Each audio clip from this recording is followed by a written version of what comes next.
everyone. Happy Monday morning. Welcome to week 2. Hard to believe we're in week 2 already. Seems like we just started. It seems like summer just started, so it's hard to believe we're in the second 8 weeks. I hope everyone is enjoying the class thus far. As everyone probably remembers from a few terms back, I guess it's 3 now at this point. The way I usually operate is I'll put one of these little Edpuzzles up every week um, after week 1. Obviously, I don't have anything to summarize in week 1, but I'll usually throw one of these up with a couple questions in it. This week I don't really have much to question, so you probably won't get much in the way of questions other than, do you have any questions for me? But from here on out, we actually do have some quiz questions in the classroom, so it'll probably be more based on those. But I did want to throw up a summary this week, just to kind of talk about some of what was discussed throughout this first week. So first, I want to thank everyone for participating in my silly, fun intro. I, I would rather do kind of some silly, fun stuff like that. Hopefully you don't think it's ridiculous or inappropriate, but just for statistical purposes, Bird was the grand total winner. Looked like we had 12 folks that wanted to be a bird. I actually myself had chosen Bird. I didn't include myself in the total, but Bird was the far and away favorite of those in the birdfish debate that had chosen Bird. We had 3 that had chosen fish, and 1 that chose dog. So, but dog was only a second, or was a preference over bird. But so it would have been 13 bird, but I did allow him to choose dog since that was his main preference. But so hopefully you thought that was fun. Obviously, you guys all know each other pretty well by now, so it's and since you're together all the time, I figured it was not a big deal to do something fun and kind of throw out a funny question. So hopefully you enjoyed that. It's always fun to loosen up a little bit and try something a little off the wall. So this term we're going to be looking at policy, a little bit of law, a little bit of politics, and what dominates our political landscape right now in the health policy realm, but the Affordable Care Act. Hopefully you're not too Affordable Care Acted out. I do know we kind of do a lot of that in our program, but that is so important, especially for this class, because this is the health policy class. So we definitely want to lead off with that, talk a little bit about it. And I think you guys did a great job on the discussion board talking about what are really the provisions that have been implemented with some success, and perhaps what made it successful. There was some talk about things that perhaps haven't been as successful as well. So I just kind of made a list of just a few of the things that were mentioned: preventive care, coverage through age 26 for dependents, health savings accounts, the employer mandate, the expansion of coverage through exchanges, through Medicaid expansions, and then even a couple of things that perhaps weren't successful, like the trauma services, the notion of kind of formalizing those, the formalization of trauma services across the country and expansion of some of that research and whatnot that Chip had talked about. The individual mandate obviously has now gone away, so that's something that wasn't as successful.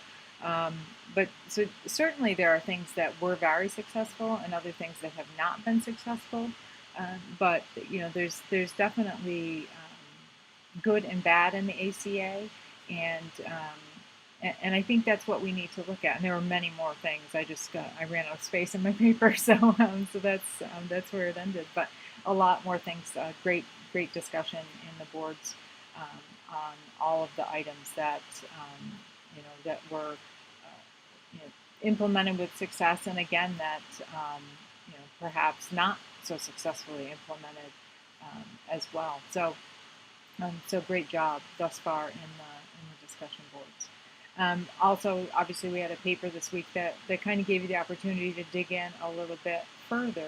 What is your reflection? Maybe, um, you know, through your work, maybe you've had the opportunity to deal with ACA, or maybe just from your own personal experience. I know people have struggled with ACA implementation from a personal perspective. Maybe their insurance has been impacted.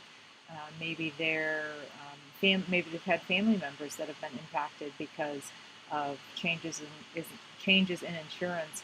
A lot of folks that are self-employed had massive changes in their insurance because they carried private insurance and lost that because the private insurance industry disappeared with the implementation of the health exchanges. So it was, it became difficult for that whole aspect of the insurance industry, and so there were a lot of people that had those issues to deal with. That reflection, I look forward to taking a look at those over the next few days and seeing what everyone had to say. So what do we have coming up? Let's see. Well, we have the 4th of July. So over tomorrow and Wednesday, I'm going to Canada for the 4th of July, interestingly enough. Going up to see my Wayward Mets play up in Toronto for the next couple of days. But I will be available via email. And you can always call the office. I get those on my phone as well. So if you have any issues, please feel free to reach out. I'm in the office today, and I'm in the office on Thursday. Back again on Thursday. But if you have issues, please just let me know. I'm happy to help. But I will not be in the office on Tuesday, or obviously our offices are closed on Wednesday this week. But other than the 4th of July, this week we're going to kind of dig into a little bit more of Medicare, Medicaid, but then also governmental impact on policy. So we're looking at the role of Congress, the presidency, bureaucracy, whatnot, in the development of policy. And the writing assignment, I actually personally, this is one of my more favorite things to do as a kind of a policy nerd and a regulation nerd. And hopefully, if you have any problems with this document, please let me know. I myself this morning was fighting with the regulations.gov website, but so our writing assignment this week is to actually take a look at an open request for information. So this link that's in this writing assignment will take you right out to a document that's an open request for information from CMS, from the government, and you'll take a look at it and then pretend that you're either looking for your employer or maybe just as a patient or as a student in this program, and make comments on this particular request for information. So it's an interesting one. It's regarding pharmaceuticals, and I think it's kind of interesting. But this is the kind of thing that myself in compliance, we used to do this all the time. We would look at these requests for information or any regulation and make comments back to the government regularly. So this is the part of the regulatory process that is so important. This is how things like regulations actually become law by CMS making this. This just happens to be a request for information, but let's say a regulation such as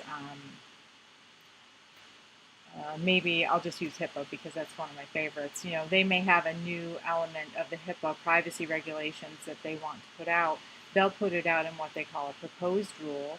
They'll publish it in the Federal Register on this regulations.gov site, and they'll have it up for 90 days for public comment.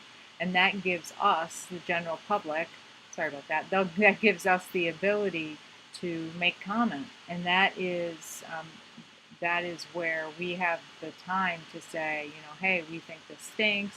Hey, this is really going to impact the hospital or the physician practice or long-term care or what home health or whatever setting is really going to impact us in this way, and provide those comments back.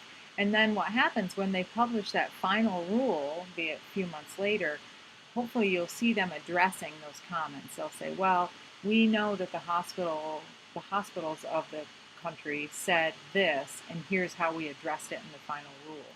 And that's why that final rule now becomes law, because they have listened to the constituents and they have hopefully, made a change in their final rule, um, just like just like our lawmakers, um, hopefully listen to their constituents and make decisions based on that in Congress.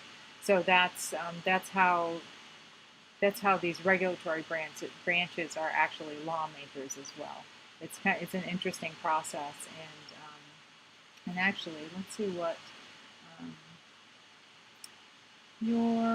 I would say that your chapter this week should have something on that. But if not, I think that I have an interesting little um, graphic, like an infographic on that. I might be able to find somewhere in the class I used to teach did a whole 4 hours on on the regulatory process. So I should be able to find that and plug that into the classroom. So hopefully I can find that.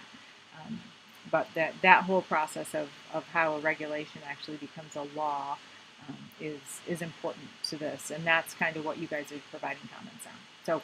So any questions on any of that, please let me know. And obviously you have your quiz this week and your discussion board. So everyone stay cool. It's pretty warm out there. Make sure you stay hydrated and use some sunscreen if you're going to be out for the 4th. And I will look forward to seeing everyone on the discussion boards this week. Thanks so much.